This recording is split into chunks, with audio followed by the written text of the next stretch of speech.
परमेश्वर ने आज का जो वचन मुझे दिया है वो कहीं ना कहीं मुझे लगता है कि हम में से बहुतों की नीड रहता है, बहुतों की ज़रूरत रहता है। उसको कई बार मनुष्य उसकी अहमियत को नहीं जानता। कई बार लगता है मनुष्य को कि उसी स्थिति में पड़े रहें, क्या फ़र्क पड़ता है। कभी कभी हमें ऐसा लगता है और कभी कभी हम उसी स्थिति को एंजॉय करने लगते हैं।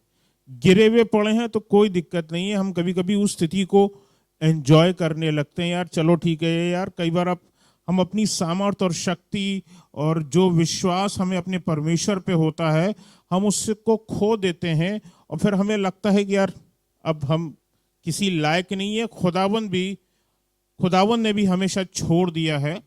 ऐसा हम सोचते हैं, ऐसा हम विचारते हैं।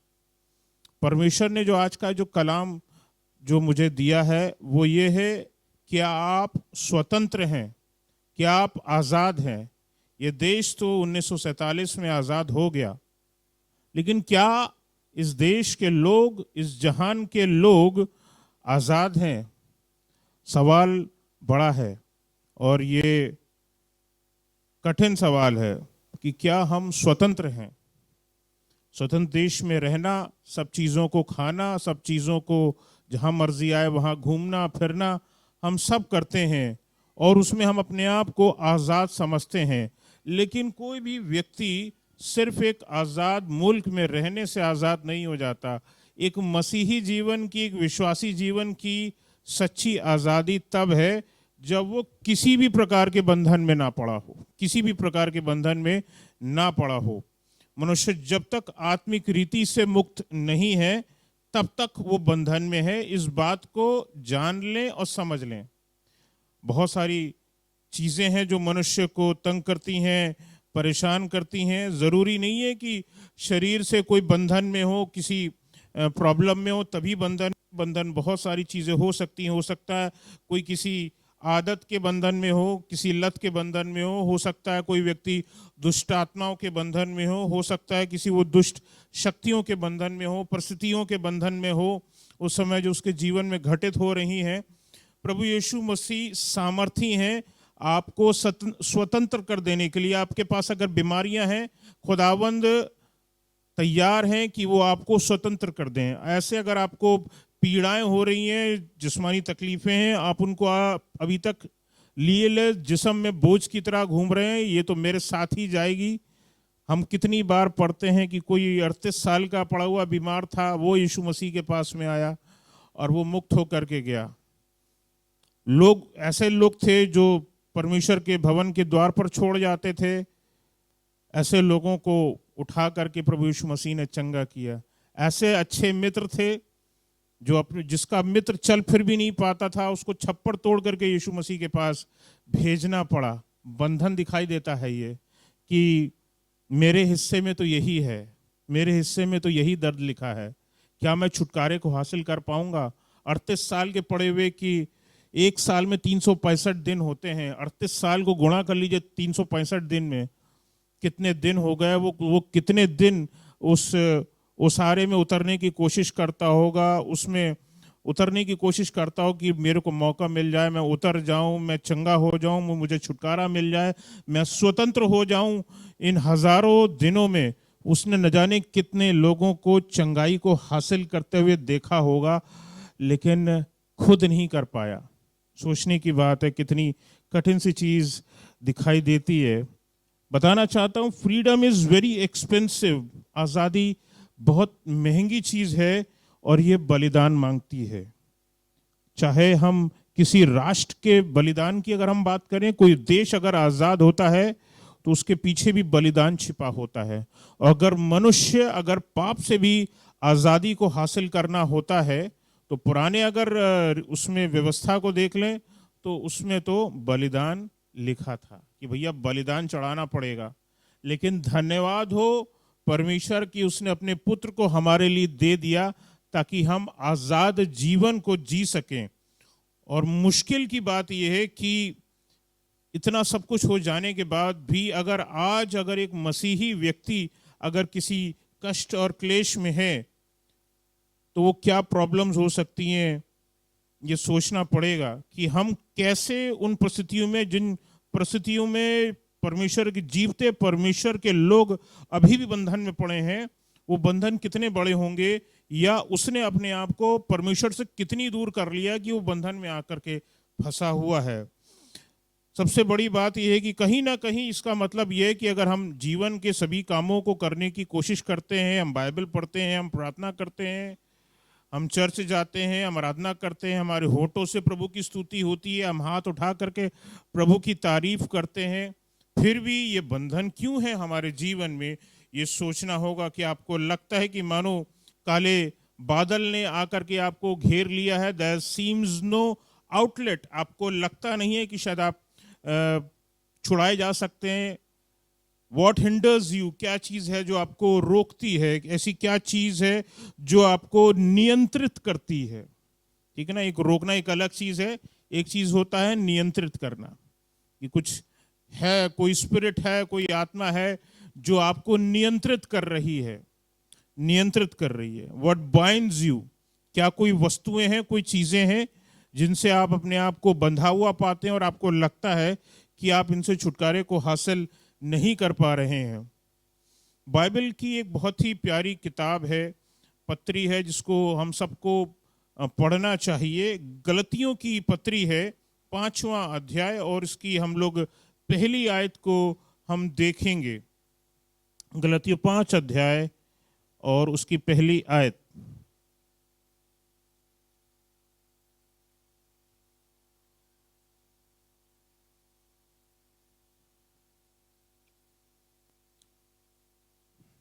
गलतियों 5 अध्याय और पहली आयत, यहाँ पर कुछ इस प्रकार से यूं लिखा हुआ है। मसीह ने स्वतंत्रता के लिए हमें स्वतंत्र किया। लिखा है मसीह ने स्वतंत्रता के लिए हमें स्वतंत्र किया है।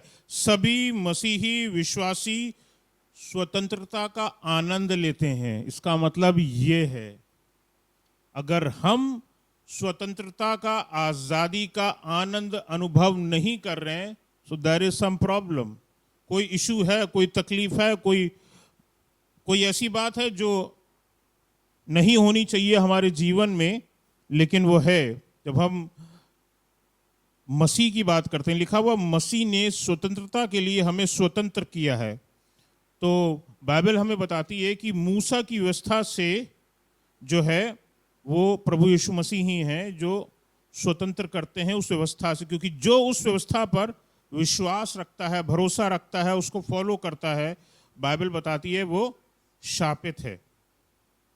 लिखा हुआ आगे, इसको पढ़ दें। अतः इसी में स्थिर रहो। लिखा है इसी में स्थिर रहो। This is what is required from us. परमेश्वर ने अगर हमें छुटकारा दिया है तो इसमें हम स्थिर रहें। एक आयत को पढ़वाना चाहूंगा और ये मिलेगी पहला पतरस 2 अध्याय। कुछ आयतें हैं थोड़ी सी ज़्यादा, लेकिन कोशिश करेंगे कि हम इसमें परमेश्वर के वचन से जाने। पहला पतरस 2 अध्याय और उसकी 16 से 17 और 18वीं आयत के बीच में हम लोग देखेंगे ये आनंद जो स्वतंत्रता का है, इसका असल मायने क्या है। क्या ये वो मायने कि हम कुछ भी कर लें, या इसकी कुछ सीमाएं हैं, इस आज़ादी की कुछ सीमाएं हैं, उसको हम देखें।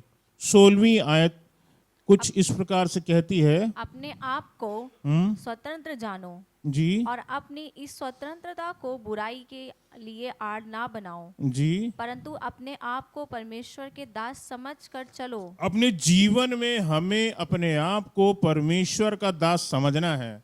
बात ये नहीं कि यहाँ जो बैठा है वो सिर्फ परमेश्वर का दास है। परमेश्वर का वचन बता रहा है कि अगर हम मसीह के पीछे चलते हैं तो हम परमेश्वर के दास हैं। We are the servants of God. हम परमेश्वर के दास हैं, और इससे ज्यादा उम्दा बात हमारे लिए हो नहीं सकती। लिखा अपने आप को स्वतंत्र जानो, और लिखा और अपनी इसी स्वतंत्रता को बुराई के लिए आड़ ना बनाओ। आड़ नहीं बननी चाहिए। और आगे जो अहम चीज लिखी जिसको मैंने कोट किया, बताया, और वो ये लिखा हुआ अपने आप को परमेश्वर के दास समझकर चलो। परमेश्वर का दास समझने का मतलब है कि we all have many responsibilities. एक मसीही विश्वासी होने के नाते सभी विश्वासियों का, सभी मसीही लोगों का बोलना चाहिए मुझे कि जो अपने आप को मसीही बुलाते हैं, ये काम सबका है। अगर एक कंधा बोझ उठाएगा तो कितना बोझ उठा लेगा भाई। आत्मिक काम बहुत सारे हैं। पुरानी कलीसिया जिसको हम प्रभु यीशु मसीह के अगर उठा लिए जाने की बात की जो कलीसिया थी, जो वो कलीसियाएं थी, उसमें हजारों लोगों ने प्रभु यीशु मसीह के पीछे चलना शुरू किया और चलते रहे, और वो काम होता रहा। वो काम क्यों होता रहा? वो काम इसलिए होता रहा क्योंकि कलीसिया का हर एक व्यक्ति खुदा के पीछे सिर्फ चलता नहीं था कि हमने जो बाइबल में रखा हम उसको फॉलो कर रहे हैं, बल्कि जो काम हम सबको करना चाहिए हम सब किया करते थे, या उस समय के लोग किया करते थे। It was a very deadly church, मैं बोलूँगा वेरी डेडली चर्च, बहुत भयानक चर्च था। शैतान और उसके संसार के लिए, उसकी किंगडम के लिए सबसे भयानक समय था वो, क्योंकि लोग आत्मा से भरे जा रहे थे। अन्य जाति से आए हुए तमाम लोगों ने प्रभु यीशु मसीह को ग्रहण किया था। वो अन्य भाषा को बोल रहे थे, वो चमत्कारों को देख रहे थे और चमत्कार खुद कर रहे थे। आश्चर्य कर्म उनके जीवन में हो रहे थे और उनके जीवनों के द्वारा से हो रहे थे। ये सामर्थ हम सब में छिपी हुई है, सिर्फ यहाँ बैठे हुए लोगों का नहीं, यहाँ बैठे हुए लोगों को भी वो अधिकार दिया गया है कि हम सब उन कामों को कर सकें। इसलिए जब मौका मिले, जरूरी नहीं है कि वो हम चर्च में होंगे तभी वो काम होगा। बहुतेरे करते आए हैं। मैं किसी पर ब्लेम नहीं लगा रहा हूँ कि किसी ने ये काम नहीं किया है, लोग करते हैं, लेकिन ज़रूरी है कि हम में से हर एक शख्स इस काम को करे। प्रभु यीशु मसीह के नाम में हो करके लोगों के लिए प्रार्थना करिए, लोगों को छुटकारा देने के लिए काम करिए। ये काम करना हम सबको ज़रूरी, और आज के समय में तो और भी ज़रूरी है कि हम जाएं और संसार में इस काम को हम करें। लेकिन आज़ादी जब हम बात करते हैं तो हम बात करते हैं कुछ चीज़ों पे लिमिट की भी, और इसको हम जब आगे पढ़ते हैं तो यहाँ पर हमारे लिए कुछ इस प्रकार से 17वीं आयत में लिखा है। इसकी 17वीं आयत खोल दें। सबका आदर करो, लिखा हुआ है सबका आदर करो, ऑनर ऑल मेन। बड़ी सिंपल सी चीज दी गई है। कोई मेरा आदर करेगा, मैं उसका आदर करूंगा। मुझे किसी का आदर करना है, मैं अगले का आदर करूंगा, वो मेरा आदर करेगा। Love requires respect and equal respect. जब हम प्रेम की बातें करते हैं तो बीच की बातें करते हैं। तुमने जो मेरे को दिया वही मैं तुमको पलट करके दे रहा हूं। आपने मुझे इज्जत दी, मैं भी आपको इज्जत दे रहा हूं। Honour all men. आगे पढ़ दें। भाइयों से प्रेम रखो, लिखा है भाइयों से प्रेम रखो। Love the brotherhood. संगति में, जरूरत में हम एक दूसरे की मदद आ सकें, ये कलीसिया का काम होना चाहिए। पुराने समय में जब खाली प्रेरित रह गए थे, प्रभु यीशु मसीह उठा लिए गए थे स्वर्ग पे, तो उन लोगों को प्रभु यीशु मसीह के जाने का मलाल नहीं था, लेकिन आनंदित थे कि पवित्र आत्मा उनको मिल गया है और वो भरे हुए रहते थे। और उनकी अपनी ज़रूरतें नहीं थी। उनको लगता था अरे ये मेरे भाई ने कोट पहना है, या भाई तेरा कोट बहुत बढ़िया है, यार तू मेरे को दे दे यार, मेरे को आज एक जगह जाना है मीटिंग में, ले लो भाई, ये लो। और इस तरह से हुआ करता था। इस तरह की पुरानी रीतियां या तौर तरीके आज मसीही जीवन में छूट गई हैं। उन चीज़ों को अडॉप्ट करने की दोबारा ज़रूरत है। We need to go into that kind of church. उन जगहों में जाने की, उन कामों को करने की ज़रूरत है। ये सबड्यूएंस को दिखाता है। हम दूसरे को इज्जत देंगे, वो हमें इज्जत देगा। हम खुदा को इज्जत देंगे, खुदा हमें इज्जत देगा। इस चीज़ का हमें ध्यान रखना है। आगे लिखा हुआ है परमेश्वर से डरो, परमेश्वर से डरो, परमेश्वर का भय रखो। Fear God. परमेश्वर का भय रखने का मतलब है आप पाप नहीं करेंगे, आप गलत मार्गों पे नहीं चलेंगे, और अपने आप को उन तमाम गलत मार्गों से जब दूर रखेंगे तो परमेश्वर के अद्भुत काम आपके जीवन में स्वतः होंगे। ये बात डन है, ये बात रखी हुई है कि खुदावंद आपके जीवन में और आपके जरिए से लोगों के जीवन में जो है भलाई करेंगे, अद्भुत काम करेंगे, यू विल डू मिरेकल्स। ये मत सोचिए कि ये काम सिर्फ खादिम ही कर सकता है, ये काम खुदा का हर एक जन कर सकता है। जैसे कि हमने आज वचन में पढ़ा है, खुदावन के लिए वो तमाम कामों को कर सकते हैं। आगे पढ़ दें। राजा का सम्मान करो। लिखा है ऑनर द किंग, राजा का सम्मान करो। ये राजा कौन है? ये देश का राजा है, ये प्रदेश का राजा है। जिस जगह हम काम करते हैं, हमारा बॉस है, वो राजा है। Honour the king, it's not written honour the king of kings, ऐसा नहीं लिखा गया। राजाओं के राजा के विषय में नहीं लिखा गया, लिखा है ऑनर द किंग, यानी राजा का जो आपके ऊपर है। जैसे घर में पिता होते हैं, जैसे कलीसिया में चर्च में खादिम होते हैं, जैसे स्कूल में मान लीजिए मैनेजर या प्रिंसिपल होते हैं। एक एग्जाम्पल दिए हैं, क्योंकि मैं भी स्कूल को बिलोंग करता हूं तो मैंने एग्जाम्पल यहीं से लिया। तो हमें इस चीज़ को सीखना पड़ेगा। ऑनरिंग, ऑनरिंग का मतलब है जब हम इज्जत देते हैं किसी को तो हमें उसके नीचे भी रहना है। वो अगर हमें डांट दे किसी चीज़ के लिए तो हमें उसे सुनना है, धैर्य के साथ रिसीव कर लेना है। भैया शायद खुदा की मर्जी यही है। प्रार्थना कर लीजिए, आपको लगता है अगर खुदा से कि शायद अगला बंदा गलत कर रहा है तो प्रार्थना कर लीजिए खुदा से। और अगर खुदा बोलता है कि मैं बदल दूंगा इसको, तो वो पलट करके व्यक्ति एक दिन बोलेगा ज़रूर, तुमने जो मेरे साथ काम किए बहुत भले काम किए थे, और नहीं है तो उसको उसके हाल पे छोड़ दिए। वक्त आएगा खुदा बाप उसको खुद समझाएंगे, बेटा तूने हीरा खो दिया, तूने एक बहुत अच्छा मित्र खो दिया, तूने एक बहुत अच्छा साथी खो दिया। लोगों को समझाएंगे इस तरीके से। ऑनर द किंग, ठीक है ना। एक वैवाहिक रिश्ते में the king is the husband, कलीसिया में किंग इज द पास्टर, ठीक है ना। देश प्रदेश में चीफ मिनिस्टर, प्राइम मिनिस्टर, जैसा देश की व्यवस्था रखी गई है वैसा। सो ऑनर द किंग, उसको इज्जत जरूर दें। Subject to all masters with all fear, इन सभी को इज्जत दीजिए पूरे भय के साथ में, क्योंकि परमेश्वर बोलता है इनकी इज्जत करो। अगर कोई गलत भी कर रहा है उसके लिए प्रार्थना करो, उसके मुंह पर कभी उसको मत रोको। हो सकता है क्या पता खुदावंद उनके जरिए से, उनका उपयोग करके वो कुछ ऐसा अद्भुत करना चाहता है जिसके बारे में आपने कभी सोचा ही नहीं होगा, लेकिन खुदावंद ने उसके दिल में, उसके बुद्धि में डाल दिया, और वो अद्भुत काम जो है संभव हो पाते हैं। ऐसे बतेरे काम होते आए हैं। अगर आप पुराने जीवन को देखें या आपने देखा हो, आपके बॉसेस हैं, उन्होंने कुछ ऐसे काम करवाए आपसे, आपको पहले बुरा लगता था, बाद में आपको वो चीज़ अच्छी लगने लगी। अरे यार ये काम तो बड़ा अच्छा किया था, मैंने पहले क्यों नहीं ध्यान दिया। पादरी के लिए भी हम कई बार, हम लोग, सच्चाई है, कलीसिया कई बार जो है पादरी के पीछे हाथ धो के पड़ जाती है, लेकिन बाद में अगर ध्यान देती है तो पता चलता है नहीं, पादरी ने ये काम ठीक किया था।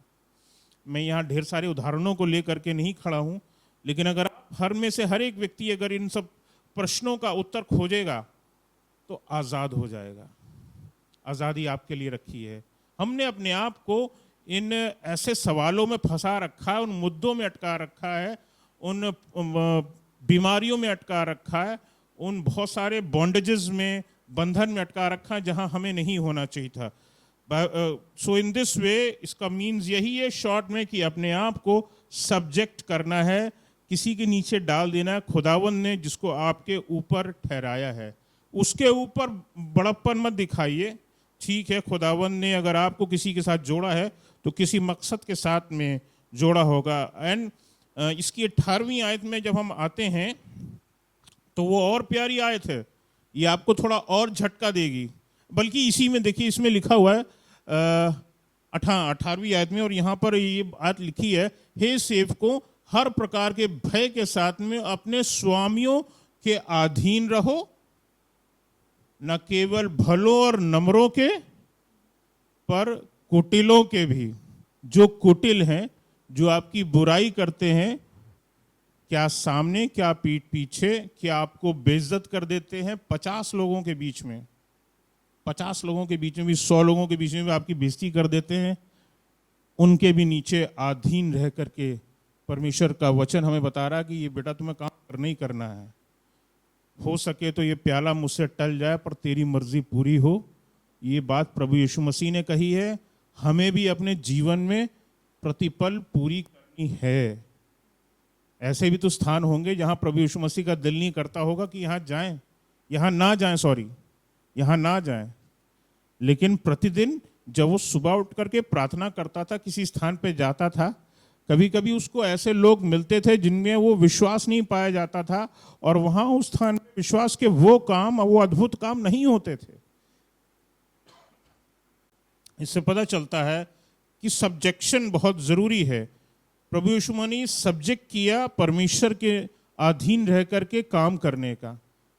वो था तो खुदा का बेटा, हम बोलते हैं खुदा का बेटा वो है, लेकिन सच्चाई ये कि जब उसने इस संसार में एक मनुष्य की रीति पूरा उसने जीवन जिया, तो ही डिड सब्जेक्शन। उसने अपने आप को परमेश्वर के नीचे रख करके सारे कामों को उसने किया। उसने मंदिर का कर भी दिया। बाइबल हमें बताती है, एक आश्चर्य कर्म बताती है जिसमें प्रभु यीशु मसीह ने मंदिर का कर दिया था। एक मछली के मुंह में ना, एक मछली पकड़ करके लेके अपने चेलों को बोला मछली पकड़ के लेके आओ, उसके मुंह में ये भी क्लियरली बोल दिया तुम्हें उसके मुंह में एक सिक्का मिलेगा, और वो सिक्का ला करके तुम यहाँ दान में डाल देना। गॉड नोज वो जिस जगह से मछली पकड़ी होगी, उस गलील की झील से हजारों मछली होंगी, उसमें शायद लाखों हो सकती हैं, लेकिन वही मछली हाथ में आएगी जिसके मुंह में सिक्का होगा। वो सिक्का निकाला गया और दान में दिया गया। कितना अद्भुत है हमारा परमेश्वर, कितना अद्भुत है। लिखा हुआ है be gentle to these people. English में वर्ड इसके लिए यूज हुआ है फ्रोवर्ड। फ्रोवर्ड लिखा हुआ है। फ्रोवर्ड का इंग्लिश में अगर हम मीनिंग, मैं एक बार देख रहा था, जब इसको पढ़ रहा था देख रहा था, तो दो चीजें बड़ी प्यारी लिखी। एक तो पहला स्टबर्न, ये बहुत सीधे से आसानी से समझ में आ जाती है। एक और जगह मैंने उसका मीनिंग पढ़ा उसी चीज का, तो लिखा हुआ था डिफिकल्ट टू मैनेज। कई बार बॉसेस भी डिफिकल्ट टू मैनेज हो जाते हैं।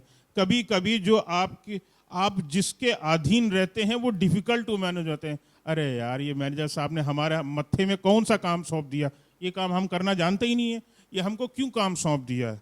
लेकिन God prepares you something beautiful. खुदावन आपको इस्तेमाल करता है कुछ अद्भुत करवाने के लिए आपसे। अगर आज आपके जीवन में कुछ ऐसा सौंप दिया गया है जो अभी तक आज से पहले नहीं सौंपा गया था, लेकिन आज सौंपा गया है, तो परमेश्वर शायद कुछ सिखा रहा है आज आपको। बेटा आज कुछ नया सिखाने पर हूं। वही पुरानी 10 साल पुरानी तुम ABCD ही सीखोगे क्या, या उसके बाद शब्द बनाना भी सीखोगे? जैसे एक बच्चा सीखता है, पहले अल्फाबेट सीखता है, फिर वर्ड सीखता है, फिर सेंटेंस बनाना सीखता है, फिर पैराग्राफ राइटिंग सीखता है ना, बढ़ता जाता है, ज्ञान में बढ़ता जाता है।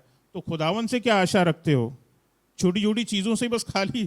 खुदावन बड़ी चीजें रखता है, बड़ी चीजों को सिखाने के लिए, और ये बहुत जरूरी है। डिफिकल्ट टू मैनेज जो लोग हैं, खुदावन हमें उनके लिए भी यही बोलता है कि उनके नीचे भी बने रहो। एक आशीष की बात बोलना चाहता हूं। When seed is crushed, oil comes out. जब बीज को निचोड़ दिया जाता है बिल्कुल, तब उसमें से तेल निकलता है। When people are crushed, the oil or anointing comes out. इसी तरह से जब हमको तोड़ा और निचोड़ा जाता है परमेश्वर के द्वारा से, तब अभिषेक निकलता है।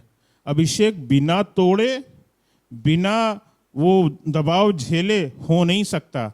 मसीही जीवन, जितने मसीही लोग होते हैं, वो दबाव का जो जीवन वो जो जी रहे होते हैं, खुदावन उसके द्वारा से आशीष लोगों के जीवन में लेकर के आता है। लोगों को, सिर्फ अन्य जातियों को, जो अन्य जाति हैं उनको लगता होगा यार ये बड़े खुश मिजाज लोग हैं, हमेशा खुश रहने वाले लोग हैं, हमेशा आनंदित रहने वाले लोग हैं। ये तो हम मसीही जानते हैं, हमारे घर की अपनी कलह और क्लेश और पीड़ाएं, और घर की और कलीसिया की, समाज की, व्यक्तिगत न जाने कितनी होंगी। लेकिन दुनिया ये जानती है कि हमारा खुदा हमारे साथ है और उसने हमारे जीवन में आनंद को बो दिया है। और जो उनके दिल में ये बात है ना, इस बात को हमेशा याद रखिए कि खुदावंद ने आपके लिए भी हम सब के लिए चीज रखी है। So people, when people are crushed, जब लोग भी इसी प्रकार का कोई दबाव को झेलेंगे, ये बात डन है कि एनॉइंटिंग आपके अंदर से निकलेगी, अभिषेक आपके अंदर से निकलेगा। And you are dangerously anointed by God to set people free.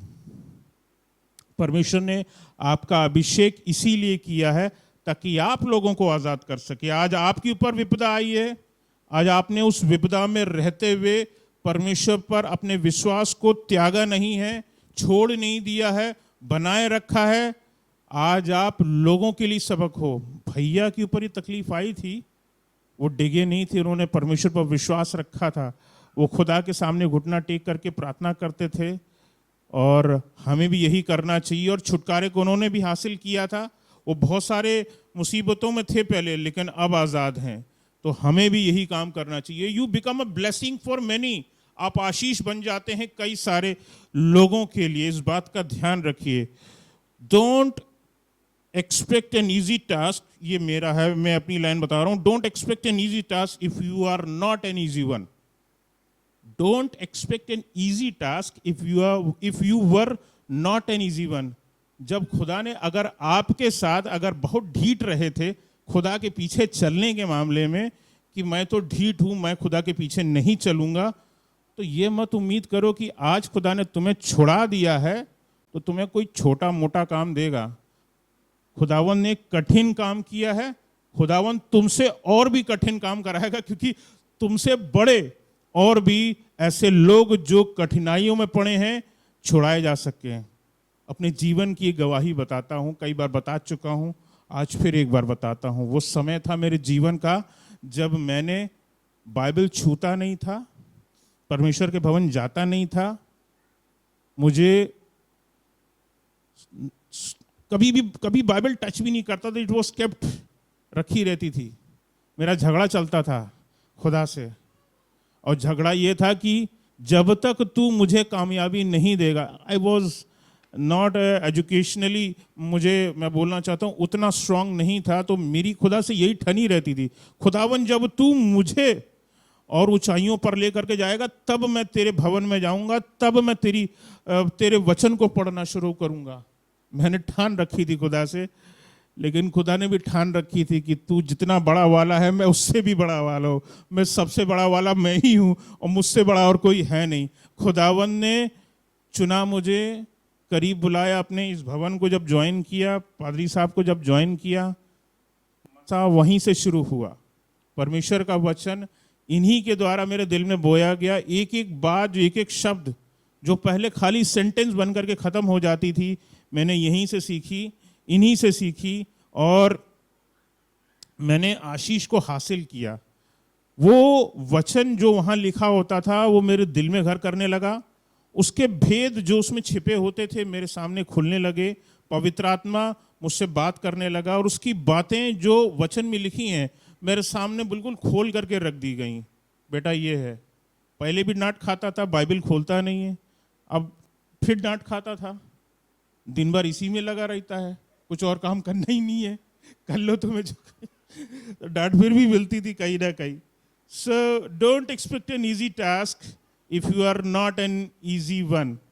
अगर आप कभी ईजी नहीं रहे हो खुदा के लिए, तो खुदावद भी आपको अगर छुड़ा देता है तो ये मत सोचिए कि आपको कोई ईजी सा टास्क दे दिया जाएगा। It will be a tough one if you are a tougher one, much tougher one for you.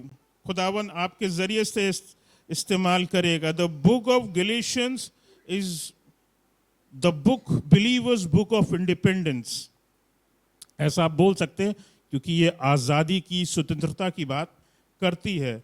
आज़ादी ताकि हम अपने उद्धार के लिए हम काम कर सकें, हम अपने छुटकारे के लिए हम काम कर सकें। मनुष्य की कर्मों से पाई गई धार्मिकता वर्सेस परमेश्वर के अनुग्रह से पाई गई धार्मिकता, क्या बड़ा है? परमेश्वर के अनुग्रह से पाई गई धार्मिकता, क्योंकि उसमें मनुष्य के पाप क्षमा कर दिए जाते हैं। हम योग्य नहीं होते, लेकिन परमेश्वर का अनुग्रह हमें मिलता है। ऐसे लोग होंगे, पुराने समय में थे कि जिन्होंने अपने कामों के आधार पर शायद किया होगा। जैसे हनोक मान लिया जाए कि एग्जाम्पल ले लूँ, जो उठा लिया गया, जो बिल्कुल ब्लेमलेस था, अपने समय में उठा लिया गया। तो परमेश्वर के अनुग्रह से पाई हुई धार्मिकता से नहीं, लेकिन उसके कर्म इतने अच्छे थे कि उसकी धार्मिकता के आधार पर उसको उठा लिया गया। लेकिन आज तो हम परमेश्वर के अनुग्रह में जी रहे हैं, क्योंकि हम इस बात को जानते हैं कि हम कितने गलत थे या कितने गलत हैं, और परमेश्वर का अनुग्रह हमें फिर भी मिलता है और हम धर्मी ठहराए जाते हैं। गलतियों 4 अध्याय और उसकी 7वीं आयत हमको बताती है, लिखा है, अब तू दास नहीं परंतु पुत्र है। परमेश्वर हमें पुत्र बुलाता है। आगे एक कदम और आगे आ गए। पहले मैंने कहा था दास का, अब बता रहा हूं पुत्र का। परमेश्वर ने आपका प्रमोशन कर दिया है, एक कदम और ऊपर बैठा दिया है। अब तुम पुत्र हो। जैसे जैसे विश्वास में बढ़ते जाएंगे, खुदावंद आपका कद, आपका पद और ऊंचा करता जाएगा। लिखा है, इसलिए अब तू दास नहीं परंतु पुत्र है, और जब पुत्र हुआ तो परमेश्वर के द्वारा वारिस भी हुआ। तो वारिस किन चीजों का होगा? संसारिक चीजों का भी और आत्मिक चीजों का भी, जो इस दुनिया में बांधी गई हैं, इस दुनिया में, और जो अब तक के लिए बांधी गई हैं आपके लिए, वो आपको मिल करके रहेंगी। ये बात डन है, ये बात निश्चित है खुदावंद की ओर से। बाइबल हमें गलतियों की पत्री में ही बताती है, 3 अध्याय में लिखा हुआ है कि जितने लोग व्यवस्था के कामों पर भरोसा रखते हैं वे शाप के अधीन हैं। लिखा है कि जो कोई व्यवस्था की पुस्तक में लिखी हुई सब बातों के लिए स्थिर नहीं रहता, वो शापित है। और आज हम व्यवस्था की किताब पर हम भरोसा नहीं करते, क्योंकि हमें उस व्यवस्था की किताब से बढ़कर हमें एक नाम मिल गया है, प्रभु यीशु मसीह, और हम उसके ऊपर भरोसा करते हैं, हम उसके पीछे चलते हैं और छुटकारे को हासिल करते हैं। लिखा है गलतियों 3 और 11 में जब हम आगे आते हैं तो यहाँ पर लिखा हुआ, ये बात प्रकट है कि व्यवस्था के द्वारा परमेश्वर के यहाँ कोई धर्मी नहीं ठहरता, क्योंकि धर्मी जन विश्वास से जीवित रहता है।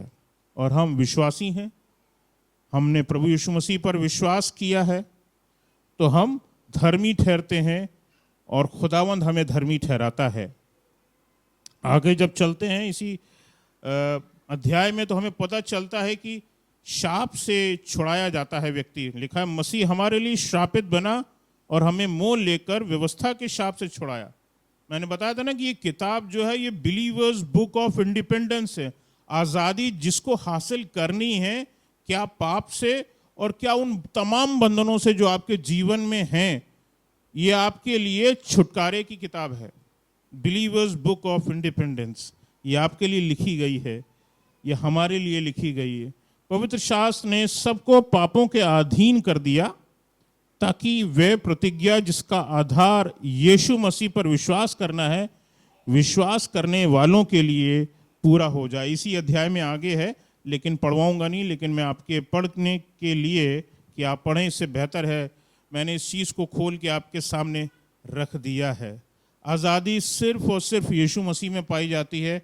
If you are any problem, कोई ऐसा क्लेश है जो पकड़ के बैठा हुआ है आपको, कोई पीड़ा है जो पकड़ के बैठी हुई है, Jesus is there for you. प्रभु यीशु मसीह आपके लिए हैं।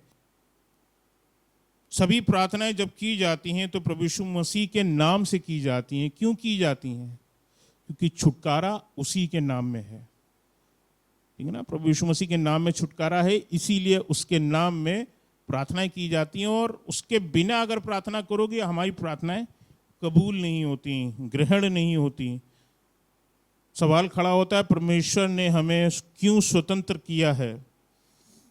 परमेश्वर ने हमें इसलिए आज़ाद किया है ताकि हम एक ऐसा जीवन जी सकें जो परमेश्वर को पसंद आता हो, परमेश्वर उसको लाइक करता हो।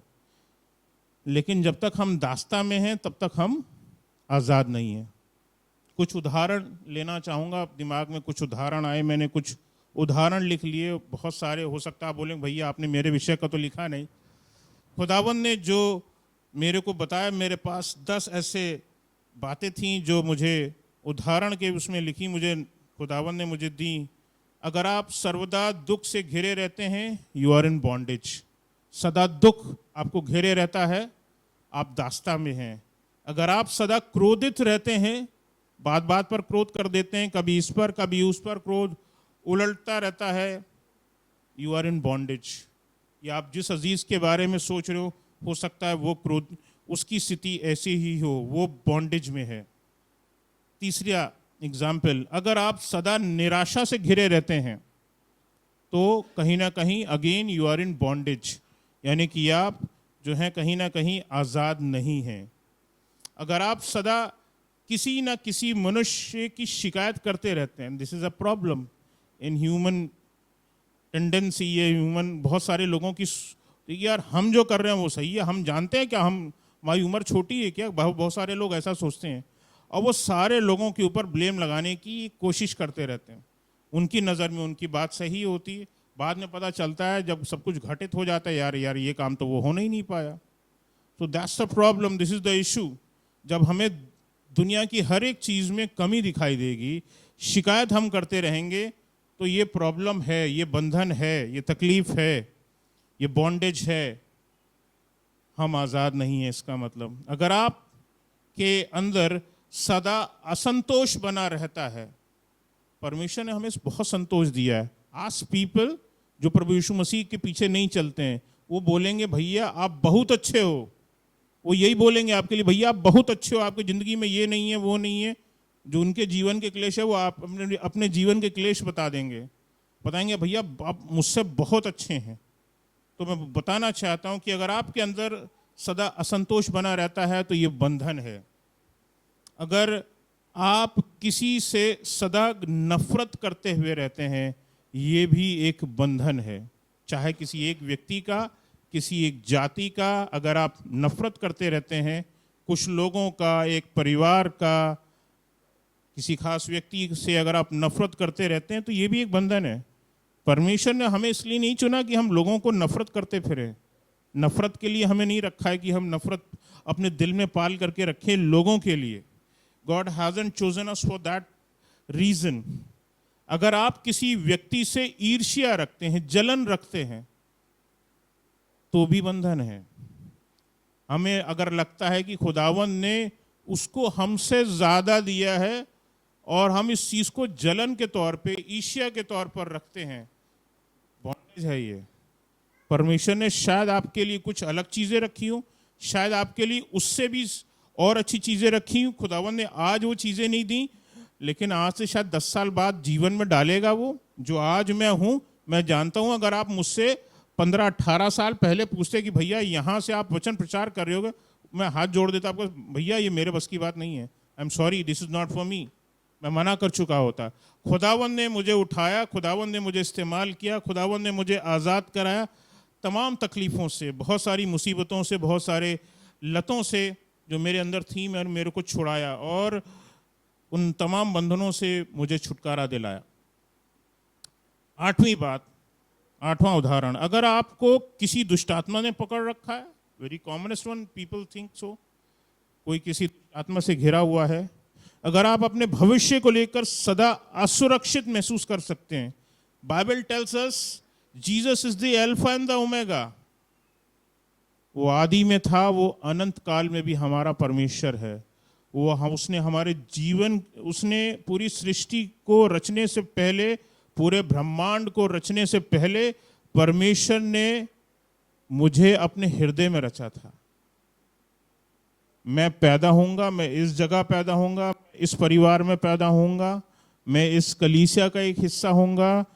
It was God's plan, God is using me. ये खुदावन का तौर तरीका था, खुदावन ने अपने तरीके से। और अगर आप, और ये मुझे सुरक्षित महसूस कराता है कि जिसने मुझे इतने समय पहले अपने दिल में रखा, वो आज मुझे त्याग नहीं देगा। उसने मुझे आज त्याग नहीं दिया है, मैं आज भी उसके हृदय में बसता हूं। वो मेरी प्रॉब्लम उसकी प्रॉब्लम है, इसलिए असुरक्षित महसूस करने का मेरे पास कोई भी रीजन नहीं आया। आई एम जस्ट, मेरे को इस बात से कोई मतलब ही नहीं कि मैं असुरक्षित हूं। मेरी सुरक्षा मेरे परमेश्वर के हाथ में है। जैसे कि मैंने आज गवाही के तौर पर बताया कि इतनी देर तक मेरी गाड़ी बाहर खड़ी रही, मेरे सामान की सुरक्षा भी, मेरी गाड़ी की सुरक्षा भी परमेश्वर के हाथ में थी। खुदावंद ने उसको बचा करके रखा। मेरे लिए। मेरी चीज़ मेरी नहीं है, उसकी है। मेरी एक एक चीज़ की वो रक्षा करता है। 10वीं बात, 10वां उदाहरण, अगर आपको किसी प्रकार की लत लगी है, ठीक है, बहुत सारे लोगों को ये इश्यूज़ रहते हैं, लतों के इश्यूज़ रहते हैं, मुझे भी कभी किसी समय में थी। लोगों को प्रॉब्लम्स रहती हैं, इश्यूज़ रहती हैं। लत शराब की सबसे कॉमनेस्ट, धुआं फूकने की, किसी को जो है अपना, बहुत सारे आजकल जो नशे के और साधन नए नए बनते जा रहे हैं, उन तमाम बंधनों में जिसमें जवान फंसता जा रहा है, वो दिखाई देता है। एक लत लग गई है और वो लत छूटती नहीं है। ऐसा लगता है कि उससे छुटकारा नहीं रखा है, लेकिन परमेश्वर बोलता है आपके लिए छुटकारा है।